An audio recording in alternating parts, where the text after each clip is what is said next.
Coaching classes धोखाधड़ी मामला collector जन सुनवाई में पहुंचा। पीड़ित पालकों ने कलेक्टर आशीष सिंह से शिकायत की। इंस्टीट्यूट पर क्लासेस बंद करने के लग रहे हैं आरोप। कलेक्टर जन सुनवाई में पहुंचे पीड़ित पालकों ने लगाए फिटजी संस्था पर गंभीर आरोप। पीड़ित नीलेश खंडेलवाल, जितेंद्र पाल, खुशबू कावड़ीकर, सुवर्णा अंबुर ने फीस रिफंड की मांग की। बोले पालक भारी फीस जमा करवाकर क्लास नहीं लगा रहे हैं संचालक। फैकल्टी की कमी का दे रहे हवाला। कलेक्टर आशीष सिंह ने मामले में जांच कराने की बात कही। कलेक्टर बोले गड़बड़ी मिली तो कराएंगे फीस वापस। इंदौर जिला प्रशासन फायर सेफ्टी मामले में भी कर चुका है फिटजी इंस्टीट्यूट को सील। 11th क्लास में एडमिशन करवाया था मैंने। फीस में काफ़ी हद तक दे चुका हूँ, 2-3 चेक मैंने दे दिए हैं, बाकी का पीडीसी दिया है। और फैकल्टी यहाँ पर बिल्कुल भी मेरा 68,000 दे चुका हूँ। मैंने 2,13,000 रुपये में टोटल फीस हुआ था। उसके अगेंस्ट में मैंने पीडीसी चेक भी दिया था। अभी चूँकि पढ़ाई नहीं हो रही है, उसके बावजूद भी फिटजी जो है अभी भी वो चेक जो है बैंक में डिपॉजिट कर रहे हैं, जो पीडीसी चेक दे चुके हैं। वो बोलते हैं कि जल्दी ये चीज़ों को हम रिजॉल्व करेंगे, फैकल्टी आएगी। लेकिन जब फैकल्टी से बात किया तो फैकल्टी का कहना है कि हमको 4-4, 5-5 महीना हो गया है, फिटजी के द्वारा हमको हमारा सैलरी नहीं विड्रॉ हो रहा है। तो सैलरी जब विड्रॉ नहीं होगा तो हम कैसे पढ़ाएंगे। बार बार जो है वो यही बोलते हैं कि ठीक है अभी सॉल्व होगा, अभी सॉल्व। मैंने मेल भी किया बट मेल का अभी तक कोई रिप्लाई नहीं आया। फ़ोन लगाते हैं, फ़ोन का कोई रिप्लाई नहीं करते हैं, फ़ोन रिसीव ही नहीं होता है। तो हमारा अभी हम्बल रिक्वेस्ट है कि जो हमने फ़ी पे किया है एटलीस्ट वो फ़ी हमको रिटर्न हो जाए, ताकि हम बच्चों को दूसरी क्लास में कहीं पे भी ज्वाइन करा सकें। बच्चों का सिर्फ 3 महीना 4 महीना हो गया, अभी तक क्लासेज चूँकि लगी नहीं है, तो 3 महीने का तो ऑलरेडी लॉस हो चुका है। आगे भी फ्यूचर नहीं पता है कब से रेगुलर होगा। तो अभी एक ही चीज़ है कि हमको अब उसमें फिटजी के अंदर हमको पूरा नेगेटिविटी फैल गया है। वहाँ पर उनका माइंडसेट बिल्कुल चेंज हो गया है कि अब हमको फिटजी जाना ही नहीं है। यदि कल को कुछ अच्छा भी हो जाता तो हमको अब भेजना, हम अटेंड ही नहीं करेंगे क्लासेस। तो सिंपल सा एक ही कहना है कि फिटजी को हमने जो फीस दिया है वो हमारा फी रिटर्न हो, और ताकि हम दूसरी क्लास में उसको। हमने बोला है कि हम 1 वीक में, हमने महोदय कलेक्टर साहब को अभी मुलाकात हुई है उनसे, उनका कहना है कि विदिन अ वीक हम इसको आगे जो है सुनवाई करते हैं। आप 1 वीक के बाद में वापस आइए। प्रॉब्लम हमारी फिटजी को लेके है। कंसर्न हमारा मेन जो है फिटजी है। हमें फिटजी ने फॉल्स कमिटमेंट की है, जिसके कारण हमारे बच्चे अब जो हैं एक एज बोल सकते हैं कि उसमें फंस चुके हैं और उसमें से बाहर निकलना चाह रहे हैं। बट क्या हो गया है, अब हम लोगों ने 3 इंस्टॉलमेंट पे कर चुके हैं फिटजी को।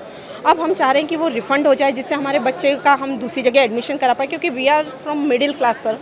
इतना अमाउंट हमारे पास भी नहीं रहता है कि हम हर जगह 3-3, 2-2 लाख रुपए पे करें। अभी हम यहाँ कर चुके हैं, 11-12 की फ़ीस इकट्ठी ले ली उन्होंने, और हमें कोई भी सपोर्ट नहीं कर रहा है। तो सर के पास आज हम आए। सर ने हमें 7 डेज़ का बोला है कि 7 डेज़ में आपका जो भी है रिफ़ंड या जो भी फ्यूचर में कर सकते हैं बेस्ट, वो हमारे को उन्होंने प्रॉमिस किया है। अभी हम देखते हैं कि आगे क्या होता है। बट अब हमारा कंसर्न यही है कि हमें फ़ीस रिफ़ंड हो जाए, क्योंकि अब फिटजी पे हम ट्रस्ट नहीं कर सकते।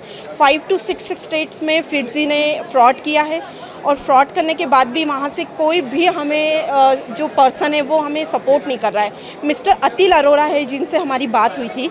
अब उन्होंने भी आज कल ही एक मैसेज डाला है, उन्होंने मेल डाला है कि मैं भी रिज़ाइन कर रहा हूँ। अब कौन पर्सन है जो हमें यहाँ पे करेगा, क्योंकि हम फिटजी के जो गए थे मिस्टर अतिल के कारण ही गए थे उनसे बात करने। उन्होंने हमें 5 to 7 डेज से बोल रहे हैं कि हम कर रहे हैं, आपके लिए कर रहे हैं, बट स्टिल उन्होंने भी कुछ नहीं किया। कल सडनली उनका हमने जो मेल देखा वो रिज़ाइन के लिए वो बोल रहे हैं कि हमारे पास फैकल्टी नहीं। बच्चे सर इतने डिमोटिवेट हो गए हैं, इतना नेगेटिव हो रहा हो गया कि बच्चों का अब किसी चीज़ में मन ही नहीं लग रहा है। सर 3 महीने हो गए, मार्च, अप्रैल, मई, जून। तो ये 3 महीने में जो होता है आईआईटी और जो जेई करने वाले बच्चे होते हैं उनके लिए काफ़ी कुछ कोर्सेस हो गए। अब हम जो दूसरे इंस्टीट्यूट में जाके बात कर रहे हैं, बच्चों के 3 यूनिट्स 4 यूनिट्स हो गए सर। अब हमारे बच्चे उसको कोप अप कैसे करेंगे? तो आप बताइए बच्चों के ऊपर कितना प्रेशर आ गया है। एक तो पहले ही जेई का प्रेशर, अब सेकंड ये प्रेशर, अब 11th का प्रेशर, 12th का प्रेशर। अभी तो भी हमारे बच्चे 11th में सर, जो 12th में उनके लिए 5 to 6 मंथ बचे हैं सर एग्ज़ाम में। तो अब क्या करेंगे? अगर वो फिटजी अगर नहीं करते कंटिन्यू तो बच्चों का क्या होगा, भविष्य क्या है? और यही चीज़ हो रही है सर इंडिया में। तो हम बोलते हैं बच्चों का भविष्य जो है वो एजुकेशन से ही है, क्योंकि मिडिल क्लास वालों के लिए तो सर नौकरी। हम सर ये चाहते हैं हमारा पैसा रिफ़ंड कर दिया जाए। हमारा जो भी गया है सर A to Z वो हमें रिफ़ंड चाहिए बस अब फिटजी से, अभी और हमें कुछ नहीं चाहिए। मेरा बेटा लास्ट 3 ईयर से फिटजी का स्टूडेंट है। We have enrolled in 9th class and we have paid all the fee till 12th। But 11 जैसे स्टार्ट हुआ सारा नाटक शुरू हो गया है। और सिर्फ इंदौर ही नहीं, ऑल ओवर इंडिया 20 सेंटर्स में फिटजी का सेम स्टैंड है। बिकॉज वहाँ से उनको जो भी लॉस हुआ है लास्ट ईयर का या नहीं हुआ है, वो सबका पैसा हड़प करके और सबके साथ धोखाधड़ी कर रहे हैं। और हमारा कलेक्टर महोदय से और यहाँ पे जितना भी मीडिया है उनसे ये अनुरोध है कि फिटजी जो है जिस पे से हमारा ट्रस्ट पूरी तरीके से उठ चुका है, तो हमें उनसे हमारा जो जितना भी पैसा हमने पे किया है वो रिफ़ंड कराने में हमारी हेल्प करें और ऑल ओवर इंडिया फिटजी का बाइकआउट किया जाए जिससे फिटजी बंद हो जाए पूरी तरीके से।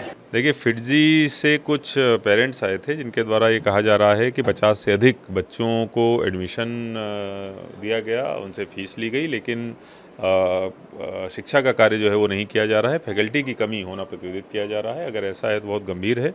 अगले 2-3 दिनों में हम लोग जांच कराकर ये सुनिश्चित करेंगे कि या तो उनकी शिक्षा चालू हो या फिर उनके पैसे वापस किए जाएं।